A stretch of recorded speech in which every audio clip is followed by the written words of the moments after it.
Hello, thank you so much for joining me today for another Mafia Romance Monday video where I talk about all things Mafia on the first or second Monday of every single month. Today I've got a Christmas Mafia Romance edition for you, which means I'm going to be talking about 8 Christmas romances today, 3 of which I read in previous years and the rest I actually read this year. And if you saw my October reading wrap up, I touched on these books and thought I would go into a bit more detail with them in today's video. So if you love Mafia romances but you want to get into the holiday mood, then I think these quick, short, for the most part fun, Christmassy Mafia reads will be perfect for this time of year. So the first one I want to talk about is an old classic, which is How the Hitman Stole Christmas by Sam Mariano. So this is a dark holiday romance and it's not strictly Mafia as such. We don't see actually any Mafia action in this book, but I would say it's Mafia adjacent because we are, of course, as the title suggests, dealing with a hitman called Jasper, and then our heroine in this one is Autumn. So this is a fairly simple setup. It's a great way for this couple to have a meet cute and then end up going on this holiday adventure, because Jasper, our hitman, has just finished up his most recent job and he's kind of heading home. He gets a call from his sister who really wants him to come and join her for the holidays, and he's really reluctant to go. He really doesn't want to have to go and see his sister.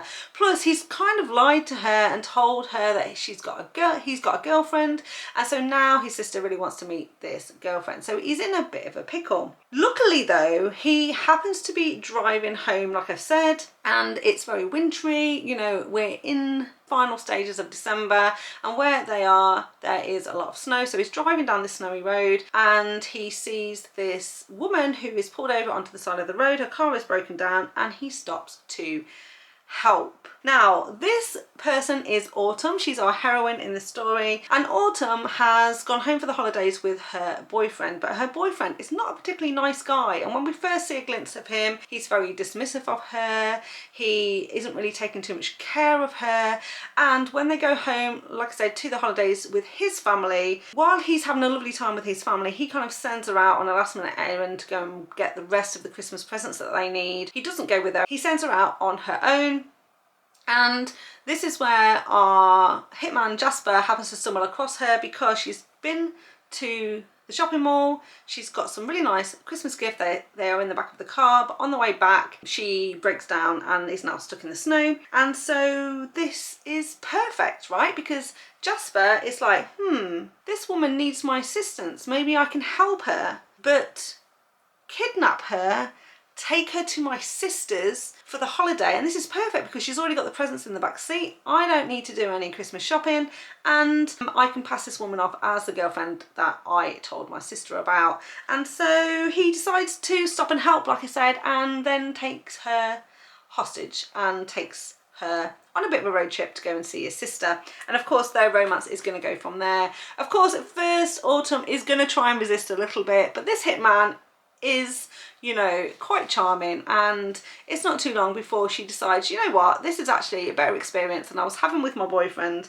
and so I'm just going to go along with it. And of course in the course of all of this they end up falling in love and they get a HEA. I have to say, with this being a Sam Mariano book, I think this is probably one of the sweetest Sam Mariano books I've ever read, and while it is dubbed as a dark holiday romance, it's really not too dark at all, so enjoy. The next recommendation is Grumpy Bratva Hitman by Sonja Gray. So you see there's a bit of a theme here. There's quite a few hitmen in this particular list, and this one is a Christmas novella. Now I've read a few books from Sonja Gray. I really love her Mafia romances. They're really super sweet Mafia romances for the most part. They have got some dark elements in them, but ultimately the heroes generally fall instantly in love with the heroines, would do anything for them, and the romance between the couple, regardless of what's happening around them, is generally super sweet, and this one was no different.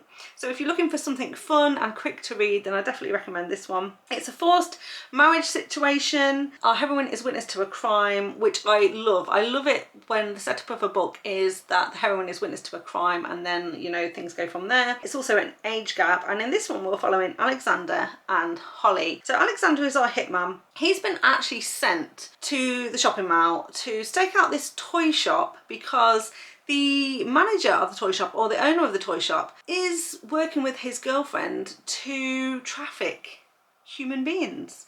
And you know, the Bratva, although they're bad, obviously they're criminal mafia men, they don't trade in flesh, shall we say. So he's been sent to take out this shop owner, and so he's kind of you know, doing the groundwork. He's observing what's going on. He's waiting for his moment to strike, but he stands out a bit like a sore thumb. You know, he's this big scary Russian mafia guy, and so our heroine notices him because Holly happens to work at this toy shop, and in fact she's dressed like an elf in the toy store because of course it is the holiday season. Also love the fact that her name is Holly, very, very festive indeed. Holly happens to spot Alexander. I mean, you know, he's lurking around the toy department. He's a bit out of place. So she spots him a couple of times, and then she notices him as well in the the food court area. So when she's gone for lunch to get some food, she notices him there as well.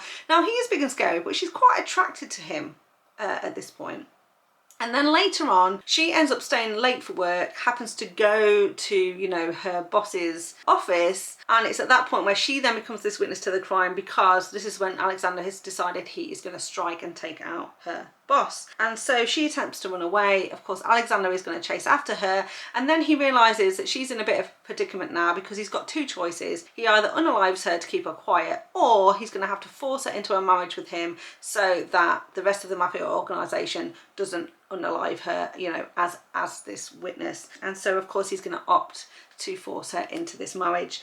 Like I said, super fast romance, instant love between these two. So it all happens very quickly, but the perfect festive mafia read if you just want something quick. Next up, a new read that I haven't reviewed on my channel yet, because it was an arc that I got at the start of this month, and that is Krampus Kruk by Serena. Pier. Never read anything from this author before, and this was down as a dark erotic romance, another novella, and this one is an age gap with Danny Kink. And again, this is another one that's not strictly mafia. We don't see any mafia action in this one, but the hero in this one used to be in the mafia, is kind of now ex-mafia, and he's still very cautious in case any enemies are still out to get him. And so I would say this one is mafia adjacent, but also, you know, quite a dark hero that you're not gonna want to go up against, shall we say. In this one we're following Morgan and Peter, and basically Morgan has gone home for the holidays. She really doesn't get on with her family. They are pretty obnoxious. They belittle her and talk down to her and make her feel small, and she's just absolutely had enough. She's at the end of her tether and she wants a break from being around them, so she kind of goes out. So she leaves the house, goes off in the car, and she ends up in this dive bar just to get herself a drink and to chill out for a couple of hours. It's in this dive bar that she meets Peter. Now he happens to be the owner of this bar, but she doesn't realise that. He's sitting kind of, you know, at the bar like he's a customer, and they instantly have an attraction to each other, even though he's a lot older than her. And this is a really big age gap, so if you love age gap romances as well, this might be for you. He is in his 60s and she's not a young girl, but you know, there's a big age gap between them. But they're instantly attracted to each other. They have a lot of banter at the bar, some great conversation, and he ends up inviting her to go home with him. Of course, he is a little bit suspicious, because why is this young, beautiful woman wanting to go home with him? So he does do a bit of a background check on him, like I said at the start, to make sure that she's not been sent by one of his enemies to, you know, take him out in his retirement, and this is going to be the only bit of conflict between them later on. But ultimately she goes back to his house. They spend an amazing night together, and like I said, this is an erotic, therefore, novella, because this is very lust forward in terms of the romance between them, and it's also very instant love because they're only together one night, but they decide during this one night that they don't want to be without each other. Like I said, there is still going to be a bit of a conflict, a bit of a drama, but things are going to be cleared up pretty quickly, and these two end up with their HEA. Next up then, I've got Capturing Christmas by Jagger, and Jagger is a mafia romance author that I really enjoy, and he did a Christmas novella a couple of years ago, like I said, called Capturing Christmas, and so I decided to give this one a try, and I really did enjoy it. It had all the signature Jagger elements, but obviously was on the shorter side. So again, a fantastic one to read just if you want to get into the, you know, the festive vibes, still want to read a Mafia romance and don't have much time because of all of the, you know, the activities that you need to get into at this time of year. This was actually part of a compilation of various stories from different authors called A Filthy Dirty Christmas. So again, if you want to work your way through a number of Christmas stories, that compilation or compendium, whatever you want to call it, might be for you. This particular one though was a Russian mafia story, another hitman involved in here. I did say we had a few hitmen through this recommendation video, and this is an age gap, siblings, best friend, and a kidnapping situation. So we were following Russell and Noel. Now Russell and Noel knew each other when they were growing up because Russell, like I said, is her brother's best friend. They didn't live in a great neighbourhood, and it was clear that her brother and his best friend were into some bad things, but Noel and Russell always had an attraction with each other, and she was in love with Russell, but he kind of kept his distance because he's a couple of years older than her, and obviously at the time when she's a teenage girl, you know, she's 16, he's 19, not particularly appropriate. But as she turns 18, they end up in a situation where they spend the night together and he takes her virginity, but the same day he ends up disappearing from her life, leaving everything he's known, and she doesn't hear from him again. So she's pretty heartbroken because this is a guy, she's been in love with him throughout most of her childhood, finally gets to spend the night with him, thinks that things are going to go from there, and he just disappears. Now her brother tells her that he had to go on the run because he'd done something bad and could have been arrested for a crime, and that was the end of that really. She didn't see him again for many years, and now we're probably like jump, say, I don't know, 8-10 years, and now she is living in Chicago. She happens to be the cousin of someone who is married the head of the Bratva, and she looks very similar to her cousin. And this is where we're going to enter into a bit of a mix-up, because it turns out that Russell is a hitman for criminal organisations. He's like a man for hire really, and he's been hired to go and kidnap the wife of this head of the Bratva, and then obviously use her as leverage against the head of the Bratva to get him to do what they want. But he makes a mistake because he kidnaps the wrong person. He actually ends up kidnapping Noel, thinking that he's kidnapping the wife of the head of the Bratva, but like I said, they're cousins, they look very similar.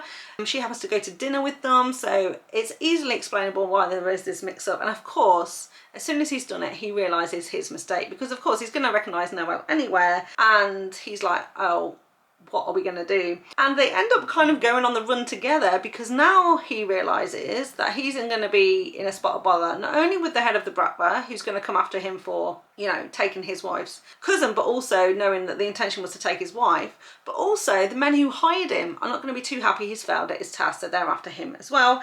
And because Noel knows Russell, because she was in love with him, you know, when she was a teenager, she is not going to put up a fight for this kidnapping. But like I said, they are now in a bit of a predicament. So what are these two to do?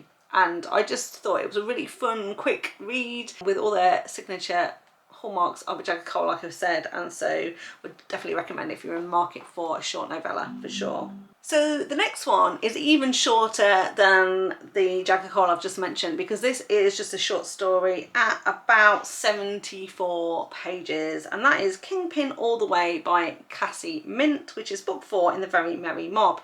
In fact, there's 4 books in the Very Merry Mob series by Cassie Mint. They're all mafia related short stories. I just picked book 4 because it sounded like the best, but Cassie Mint always does a fun short read. So if again you are in the mood for some, you know, short mafia Christmas related stories, then I would absolutely recommend this. You could literally easily binge all 4 in one evening, I would say, because of the length of them. This particular one is an Italian mafia romance between Erin and Santo. So again, I really love the name Santo in this one, because obviously it's a bit reminiscent of Santa, so it does have a bit of a festive theme to the names in here. But this is a tale as old as time. Erin is the daughter of a politician who is out to get Santo's mafia, and so he decides he's going to kidnap Erin and hold her kind of as leverage against this politician so that he doesn't cause his mafia organisation any issues. The thing is, as soon as he's taken her, he's taken with her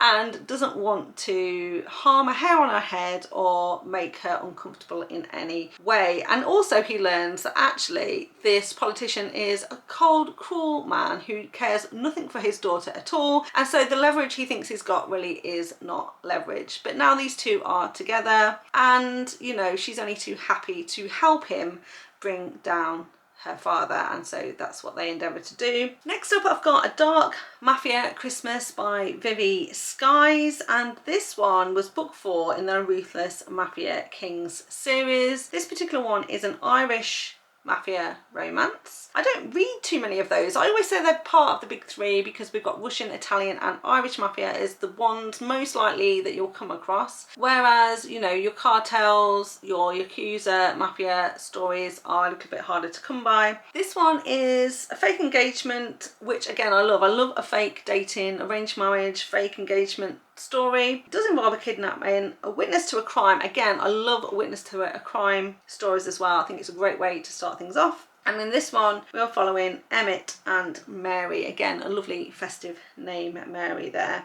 So what happens in this one is that both Mary and Emmett actually live in New York, and Emmett is the CEO of this company, which is kind of the legal front of this mafia. So obviously he's in the mafia, they do criminal activity, there's some illegal activity going on, but of course they always need a legal front, if you like, so that they can, you know, pretend to be upstanding members of the community, explain their massive wealth, but really, you know, behind the scenes their criminal elements. So Emmett is kind of the CEO of this company, and Mary works in his tech department. Now she likes to keep to herself, but of course it's time for the Christmas party, the office Christmas party. So she kind of is at the party. He notices that she is there, but doesn't pay too much attention. But because she doesn't really like social settings, she likes to keep it to herself. She's a bit overwhelmed with everything that's going on at this Christmas party, so she seeks refuge. She goes to the roof for a breath of fresh air. When she gets to the roof though, she is then witness to a crime because she sees another man push another person off the roof, and this person is obviously unalived in front of her. Now our hero Emmett happens to be there. He's not the one that's done this, but he's also on the roof at the time. He sees that she is a witness, but he doesn't want the man who's done it to see that she's a witness, because he knows that, you know, she's going to be in danger if they think she's seen anything she shouldn't. So Emmett decides that he is going to kind of pull her in, kiss her, and pretend like he is proposing to her to distract this other guy and make him believe that, you know, she didn't see anything. But now Emmett's got himself into a bit of a predicament, because now people think that he is in fact engaged, and so he's going to have to carry on this ruse to keep her safe for a little longer, which involves them flying to Ireland for his family Christmas gathering, pretending that she is engaged to him. Of course he's going to say it's a fake engagement, we're only going to carry on the ruse during the holiday period, and when we get back we'll sort it all out and we can go our separate ways. But until then they have to fake it till they make it, and their romance goes from there. This was another short-ish one, slightly longer than the others I've talked about, but it is novella length at 200 pages. But again, a fun Irish mafia story where they end up going home for the holidays. Next up, I've got A Very Mafia Christmas by Steele, and this is book 4 in the Sopranos series. This one is an Italian mafia romance. In fact, it's a Cosa Nostra romance, and actually set in Sicily, which I love, because I love it when Italian mafia romances are actually set in Italy. And we were following Aurora and Christian. Aurora is the daughter of the family doctor, and she's also studying to be a doctor herself, and she's actually gone to the UK to study medicine because she really doesn't want to have anything to do with the mafia lifestyle or be pulled into that world. So she's kind of distanced herself from the whole thing. Meanwhile, clearly something has gone on in this series that I wasn't aware of, because I've never read anything from Steele before, never read anything else in this series. But this is book 4, and although it's kind of a festive one that they've kind of popped in, clearly some other things have been going on in this family up to this book, because the leader of this family, the Don, and the brother of Christian, our hero in this one, now has a wife. And it was clear from the beginning that obviously that theirs was kind of a captive situation, a forced marriage, marriage, and at some point during that book the wife, as it were, attempted to escape, and the person that helped her try to escape was Aurora. So right at the start of this book, Aurora finds herself in a very difficult situation. She's been called back to Sicily and she's been held captive by our hero Christian because his brother knows that she tried to help his wife escape. He's none too happy about it, and he would have unalived her apart from the fact that Christian for some reason has got a really soft spot for Aurora and he's trying to keep her safe and away from his brother while he's cooling down. What we also learn though is in this escape attempt, the brother's wife was also in the car with Christian's other brother. There's a whole series of brothers, so I hope you're following what I'm saying. But Christian was a twin to this person who was in the car with the other brother's wife, and it was clear that there was a car accident and the twin brother passed away. So the whole family hates Aurora, seemingly apart from Christian, because not only did she try and help the wife of the Don escape, but she inadvertently was responsible then for the twin brother passing away in this car accident. So I don't know the full ins and outs, but it's clear when we started this book that this has all gone down. So I will admit that I did find the first part of this book a little bit confusing in terms of what had been going on and why Christian actually had her captive, but it was clear that he was having her captive because he was trying to keep her safe from the rest of the family who wanted her unalived. Now, he also needs to get married because his family are onto him about getting married, settling down, and he decides then that the solution is to force Aurora into a marriage situation with him, because this will kill two birds with one stone. That will ensure her continued safety, and also it will give him a wife. But they don't love each other at this stage, and he doesn't really want to take a wife full time, and so he kind of does her a bit of deal to sweeten the deal for her, to convince her to enter into this fake marriage with him. He basically says, you know, marry me for 30 days. We'll try and pretend to the family that we're in love, but then stage a big breakup, we'll fall out, and then my family will realise that I'm not the marrying type. They will get off my back, but you'll ultimately be safe because now you'll be my ex-wife, and so you'll be safe from the family. So it's a very, very convoluted setup to get to the point where now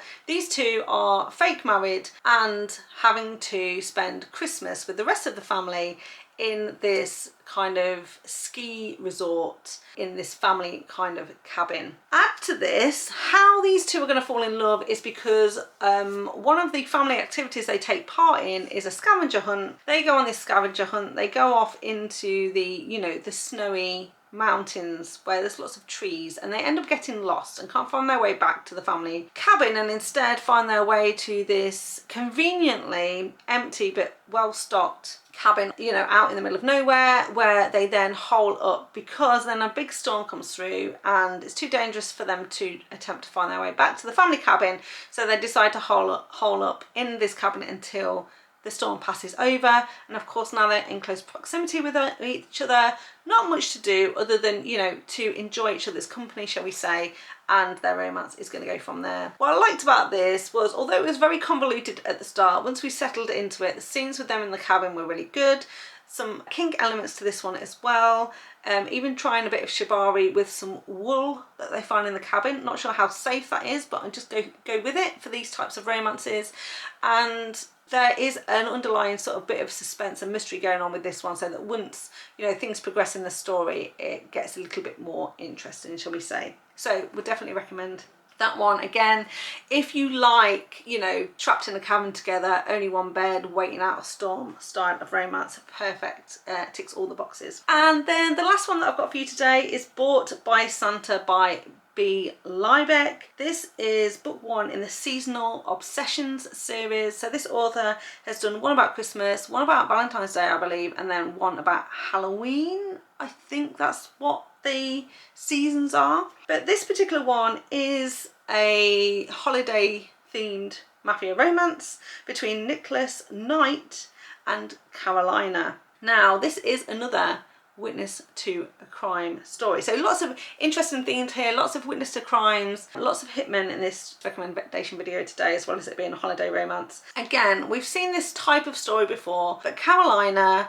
has a sister who is disabled, and she basically needs medical care that Carolina can't afford. So she is doing everything she can to earn enough money to make sure that her sister is taken care of, and she's currently kind of in a home situation where she's being looked after by carers in a proper medical facility, and obviously this is a very expensive endeavour indeed.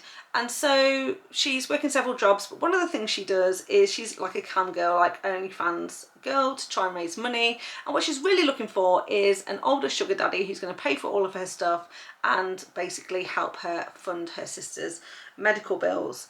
So at the start of this book, she happens to be out, you know, looking for her mark, if you like, looking for a sugar daddy. She doesn't have a lot of success, but she does end up meeting this guy, and he, you know, says, come back to my apartment with me. On the way back to the apartment, they end up coming across our hero Nicholas with his friend. They're both dressed up in Santa outfits, but they are about to execute someone in this alley. Now her date, so-called date, the man that she's picked up at the bar, he runs off. He's like, I don't want any part of this, I'm running off. She's frozen in shock and fear as well. And so of course Nicholas is basically going to see that she has witnessed what he's doing, and now he's like, shit, what do? I don't know what to do with her. I'm just going to take her captive, take her back to my apartment, try and figure this out. Now this is another situation where Nicholas really needs a woman in his life right now, because for some unknown reason that's never explained, but again, with these types of romances, we just need to go with it. His father is the head of this mafia, but he wants to retire and hand over the reins to his son. But he basically says, before I'm going to hand over the reins to you, it's essential that you have an heir, so you need to find a woman and get her pregnant before the holidays, and that will basically secure your position as the new head of this mafia family. And so he is on a deadline. He's on a ticking clock. He needs to get some woman pregnant before the holidays. And so now this is the perfect scenario, right? Because he's got this woman who is in desperately need of money and witness to a crime, doesn't quite know what to do with her. He doesn't want to know either though, but he can do her a deal. Marry me, have my baby. If you get pregnant before the holidays, even better, and I will pay you for the privilege. And so she has no other choice, and so agrees to this. So this again is very lust forward romance. There's a lot of breeding kink in this one, because obviously the whole purpose of this is to get her pregnant, and so I felt like the breeding kink absolutely made sense for this story. It didn't feel over the top or ridiculous. It was perfect use for this plot, I would say. And of course the pressure is really going to be on for this couple, but during the course of, you know, the weeks leading up to Christmas, not only are they going to be trying for a baby, but they are also going to be falling in love with one another as well. So I really enjoyed that one, so would definitely recommend. So there you go, that's 8 mafia romances that are set in and around the holiday period. I hope you enjoyed that. If you did, give me a thumbs up. Remember to subscribe to the channel if you want to see any more content from me. And as always, if you've got a book you want to recommend, if you've read a mafia Christmas story that I haven't mentioned here but you think I would really enjoy, please let me know in the comments down below. And all that's left for me to do then is thank you so much for watching, and I'll see you next time. Bye. And the rest that I actually read this year, because if you watch my and the rest I read actually this year, because if you watch my October reading wrap up,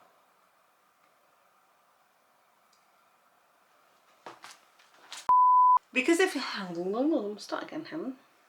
A really fun quick read, like I've said, and like I've said, then I've got a very merry Christmas.